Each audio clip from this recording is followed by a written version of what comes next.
The Daytona 500 is one of the most exciting races in NASCAR.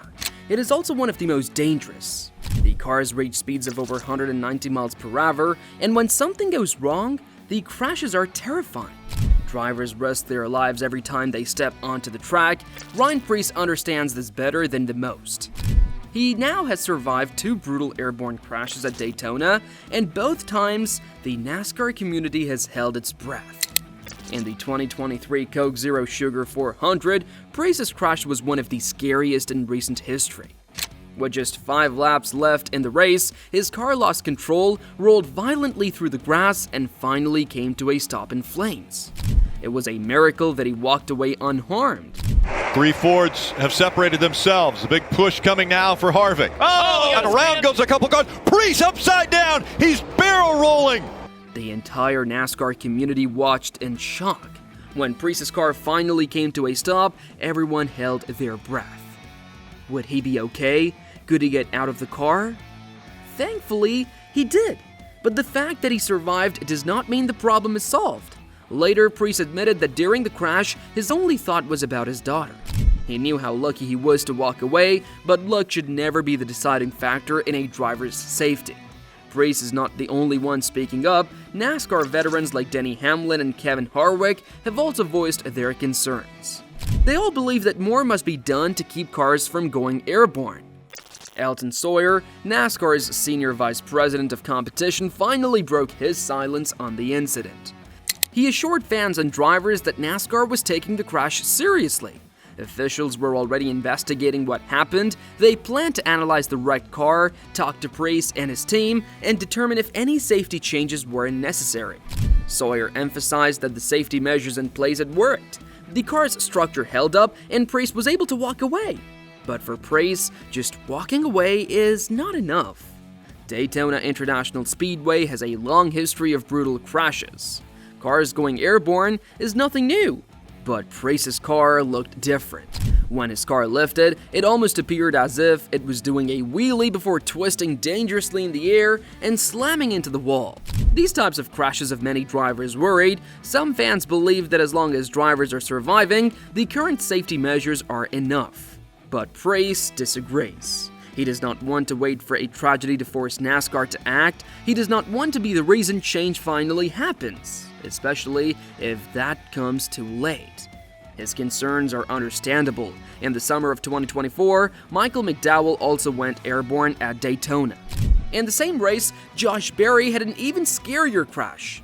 His car slammed into the wall, flipped onto its roof, and spun for nearly a minute before coming to a stop.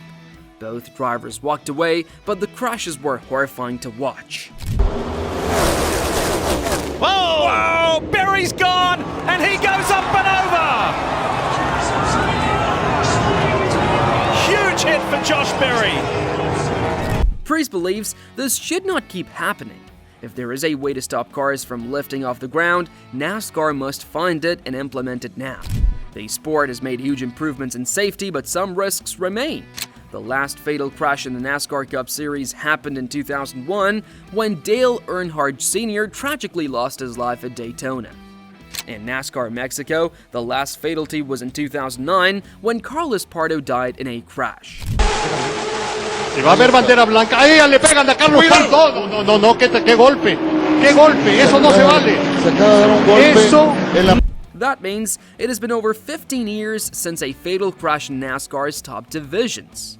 This is proof that NASCAR has improved its safety measures. However, just because no one has died recently does not mean the danger is gone. NASCAR introduced the shark fin to stabilize cars, but it has not completely stopped these dangerous situations. Preece and other drivers believe change should happen before a tragedy occurs, not after. This raises an important question about NASCAR's future. The sport must find a balance between keeping its thrilling nature and making sure drivers are safe. Safety will always be a discussion, but NASCAR also faces another challenge: attracting new fans. The sport has lost millions of viewers over the years, and it needs fresh energy. This is where someone like Cletus McFarland comes into the picture. Cletus McFarland did not grow up racing go-karts or competing in small racing leagues. Instead, he built a huge following on YouTube by creating high-energy car videos filled with humor, stunts, and mechanical knowledge. His big break came when he worked with 1320 Video. While filming, he made a joke using a funny redneck accent, and people loved it. That joke turned into a character, and the character became Cletus McFarland. Instead of making regular car videos, he combined comedy with real car knowledge. This made his content exciting and easy to understand, drawing in a massive audience. Unlike other car channels that only showcase expensive vehicles, Cletus focuses on cars that regular people can't afford. He works on them, modifies them, and pushes them to their limits, making his fans feel like they can do the same. His ability to connect with his audience helped his YouTube channel explode in popularity. As his channel grew, Cletus took things further. He bought his own racetrack in Florida, which he renamed the Freedom Factory. Owning a track allowed him to create his own racing events, which were completely different from traditional motorsports. His most famous event, Cletus and Cars, combines drag racing, burnout contests, and wild car stunts. Another event, the Freedom 500, features drivers racing old police cars, making it one of the most entertaining races of the internet. These events have had a huge impact on motorsports. They bring in massive crowds and millions of online viewers, proving that racing can still be fun and exciting for a new generation. While traditional motorsports have struggled to maintain fan interest, Cletus has kept things fresh and engaging. Cletus took his passion for racing to the next level by competing in the ARCA Menards series at Daytona. His debut race gained an incredible amount of attention. His post-race interview on Fox Sports got 5.8 million views, an unheard-of number for an ARCA event. He drove the number 30 Ford Mustang for Red Jones Racing and showed potential by setting the 15th fastest lap in practice. Unfortunately, his race ended early due to a crash on lap 15, but his fans did not care. They were just excited to see him on the track, and this kind of energy is exactly what NASCAR needs. The sport has been struggling to attract younger viewers. In 2005, the Daytona 500 had 19.4 million viewers. By 2023, that number dropped to 8.2 million. NASCAR needs someone who can bring in a fresh audience, and Cletus is proving that he can do just that. Many of his fans are not die-hard racing enthusiasts. Some had never even watched a race before, but they tuned in just because Cletus was driving. This shows how valuable he is to the sport. He is scheduled to race again at Talladega, and if things go well, he may add more events to his schedule. NASCAR officials are watching closely because they know he can help bring new eyes to the sport. Even legendary driver Dale Earnhardt Jr. has taken notice. Cletus was recently invited to the Dale Jr. Download podcast, where they talked about his journey, his influence in racing, and what the future might hold.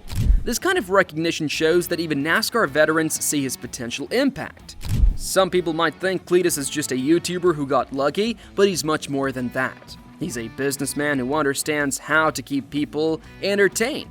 His YouTube channel is only part of his success. He has built a massive merchandise brand, selling everything from t-shirts to car parts. His fans buy them in huge numbers, showing how dedicated his audience is. He also has major sponsorship deals with well-known automotive brands, and these companies see real value in his influence, proving that he's not just a social media personality.